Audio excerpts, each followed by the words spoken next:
ఈరోజు ప్రతి కార్యకర్త కష్టాన్ని చూస్తూ ఉన్నా కాబట్టి చెప్తా ఉన్నా. ఇంతకుముందు మన హయాంలో మనం వచ్చే టయానికే కోవిడ్ మహమ్మారి మధ్యలో 2019 జూన్లో మనం ప్రమాణ స్వీకారం చేశాం. ఆ తర్వాత ఆ మార్చిలోనే ముగియక మునిపే ఒక సంవత్సరం కూడా సరిగ్గా ముగియక మునిపే 2020 మార్చి వచ్చేసరికి వెంటనే కోవిడ్ వచ్చింది. ఆ తర్వాత 2 సంవత్సరాలు కోవిడ్తో మనం యుద్ధం చేయాల్సిన పరిస్థితుల మధ్య మన పాలన సాగింది. బహుశా కార్యకర్తలకు అనుకున్న మేరకు బహుశా నేను చేయలేకపోయి ఉండొచ్చు. కానీ ఇవాళ ఒకటే చెప్తా ఉన్నా, ఈరోజు ఈ కష్టాన్ని చూసిన వ్యక్తిగా చెప్తా ఉన్నా, రేపొద్దున ఇలా ఉండదు. రేపొద్దున జరిగే ప్రతి విషయంలోనూ వైఎస్ఆర్సీపీకి కార్యకర్తే నెంబర్ 1గా ఉంటాడని మాత్రం ఖచ్చితంగా చెప్తా ఉన్నా. ప్రతి కార్యకర్తకు నేను ఒకటే చెప్తా ఉన్నా, ఎవడెవడైతే మీకు అన్యాయం చేశాడో పర్వాలా, అన్యాయం చేయండి, చేయించుకుంటాం, టైం మీది, కానియండి, కొట్టండి అని చెప్పండి.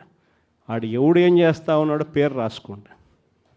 రెడ్ బుక్ అని నేను చెప్పను, కానీ పేరైతే రాసుకోండి. మీరు ఏ బుక్లో రాసుకున్నా పర్వాలా, పేరైతే మీరు రాసుకోండి. దాని తర్వాత మాత్రం అన్యాయం చేసినోనికి సినిమా మాత్రం మనం చూపిస్తామని చెప్తాను. ఆ మనిషి రిటైర్డ్ అయి ఉన్నా కూడా లాక్కొని వస్తా, ఆ మనిషి దేశం విడిచిపెట్టిపోయినా లాక్కొని వస్తా. ఎవరిని వదిలిపెట్టేది ఉండదు. ఒక్కొక్కడికి మాత్రం సినిమా మాత్రం ఎలా చూపించానో అలా చూపిస్తామని మాత్రం చెప్తాను. ఖచ్చితంగా ఏదైతే నాటుతున్నారో, ఏదైతే ఇత్తుతున్నారో, ఇది రెండింతలు వీళ్ళకు పండే కార్యక్రమం కూడా జరుగుతుందని మాత్రం ప్రతి కార్యకర్తకు గట్టిగా చెప్పండి. ఎందుకనంటే ఈరోజు రాష్ట్ర వ్యాప్తంగా ఇదే జరుగుతూ ఉంది. ఒక్కొక్కని కథ వింటూ ఉంటే నిజంగా మనసుకు బాధ కలుగుతుంది. ఆ బాధ ఎలాంటి బాధ అంటే చెప్పలేం. అసలు మంగళగిరిలో ఒక పాపను, కృష్ణవేణి మంగళగిరి పాప, సోషల్ మీడియా పాప తీసుకొని పోయి, ఆడపాపను కూడా, ఆడకూతురు అని కూడా చూడుకోకుండా తీసుకొని పోయి హైదరాబాద్ నుంచి ఎత్తుకొని వచ్చి స్టేషన్లలో పెడతా ఉన్నారు. ఇంకొక పాప సుధారాణి, ఆ పాపను నెలలు ఈ స్టేషన్ నుంచి శ్రీకాకుళం నుంచి తిప్పినారు. శ్రీకాకుళం నుంచి కింద దాకా అన్ని స్టేషన్లు తిప్పుకుంటూ నెల రోజుల పాటు బెయిల్ రాకోకుండా తిప్పినారు. ఆడవాళ్ళను, ఆడకూతుర్లను కూడా చూడుకోకుండా కేవలం వీళ్ళకి వ్యతిరేకంగా పోస్ట్ పెట్టిందని ఇంత దౌర్జన్యంగా జరుగుతూ ఉన్నారు. వంశీ అని ఇప్పటికి 1.5 అయిపోయింది. ఒక కేసులో బెయిల్ వస్తుంది, బెయిల్ వచ్చిన వెంటనే ఇంకొక కేసు, మళ్ళీ ఆ కేసులో బెయిల్ వస్తుంది, బెయిల్ వచ్చిన వెంటనే మళ్ళీ ఇంకొక కేసు. ఇప్పటికి 11 కేసులు. ఒక కేసు అయిపోయినాక ఒక కేసు, ఒక కేసు అయిపోయినాక ఒక కేసు. 2 నెలలు దాదాపుగా వంశీ ఈరోజు జైల్లోనే కనపడతా ఉన్నాడు. ఇంకొక దళితుడు ఎక్స్-ఎంపీ నందిగామ సురేష్ పాపం 1.5 రోజులు పాపం జైల్లో పెట్టారు. బెయిల్ రాకుండా అడ్డుకుంటూ జైల్లో పెట్టారు. మళ్ళా చివరకు కోర్టుల ద్వారా ఎంతో కష్టపడితే బెయిల్ వచ్చింది. వచ్చిన తర్వాత మళ్ళా 3 నెలలు 4 నెలలు తిరగకపోతే మళ్ళీ ఈరోజు నిన్న మళ్ళా కేసు. వాళ్ళ ఇంటి దగ్గరికి ఒక వ్యక్తి వచ్చి దళితుడని కూడా చూడుకోకుండా ఆ మనిషిని ఈయనే తిడతాడు. ఎందుకు నన్ను తిడుతున్నావు అని చెప్పి ఈయన ప్రశ్నిస్తే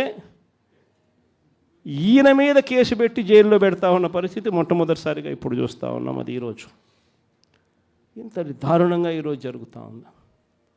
ఇలాంటి పాలన చూసిన తర్వాత చెప్తా ఉన్నా, ఆ బాధలో నుంచి చెప్తా ఉన్నా, ఏదైతే మీరు ఎత్తుతూ ఉన్నారో తప్పుడు సాంప్రదాయాన్ని నాటుతూ ఉన్నారు, తప్పుడు సాంప్రదాయాన్ని మీరు చాటుతూ ఉన్నారు. ఈ సాంప్రదాయం ఒక వృక్షం అవుతుంది. మీరు ఏదైతే ఇచ్చారో అది 2 ఇంతలు వెనక్కి తిరిగి మిమ్మల్ని తన్నే పరిస్థితిలోకి ఈ వ్యవస్థ తయారవుతుంది. ఇలాంటి పరిస్థితుల మధ్య ఈరోజు మనం అంతా కూడా ఏకమై ఒకటి చెప్తా ఉన్నాం, రాబోయే రోజుల్లో గట్టిగా పోరాటం చేద్దాం. సంవత్సరం అయిపోయింది కళ్ళు మూసుకొని కళ్ళు తెరిచేసరికి. ఇక కళ్ళు మూసుకొని కళ్ళు తెరిచేసరికి మరో 3 సంవత్సరాలు కూడా అయిపోతే దాని తర్వాత మాత్రం వచ్చేది మన ప్రభుత్వమే. మంచి రోజులు ఖచ్చితంగా మనకే వస్తాయి. ఒక చీకటి అయిపోయిన తర్వాత ఒక పగలు రాక తప్పదు అన్నది ప్రతి ఒక్కరూ గుర్తుపెట్టుకోమని ఈ సందర్భంగా కోరుతాను. ప్రతి అడుగులోనూ కూడా సంవత్సరం అయిపోయింది కాబట్టి ఇక రాబోయే రోజుల్లో ఇంకా ఉధృతంగా కూడా ఉద్యమాలు చేయాల్సిన పరిస్థితుల మధ్య మన పార్టీ ప్రయాణం సాగుతుంది.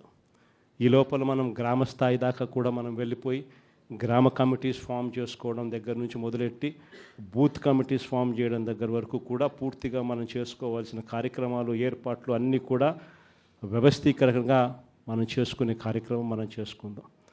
దాని తర్వాత ఉద్యమ బాట పట్టాల్సిన సమయంలో ఖచ్చితంగా ఉద్యమ బాట పడుతూ ఈ ప్రభుత్వం చేస్తూ ఉన్న తప్పులను ఎండగడుతూ ప్రభుత్వం చేస్తూ ఉన్న తప్పుడు పనులను ప్రజలకు ఎత్తి చూపుతూ మీ పాత్ర మీరు పోషించాల్సిన సమయం కూడా వచ్చింది అని చెప్పడానికి ఈ సమావేశాలన్నీ కూడా ఏర్పాటు చేసి మీ అందరి సహాయ సహకారాలు కూడా తీసుకునే కార్యక్రమం కూడా చేస్తూ ఉన్నాం.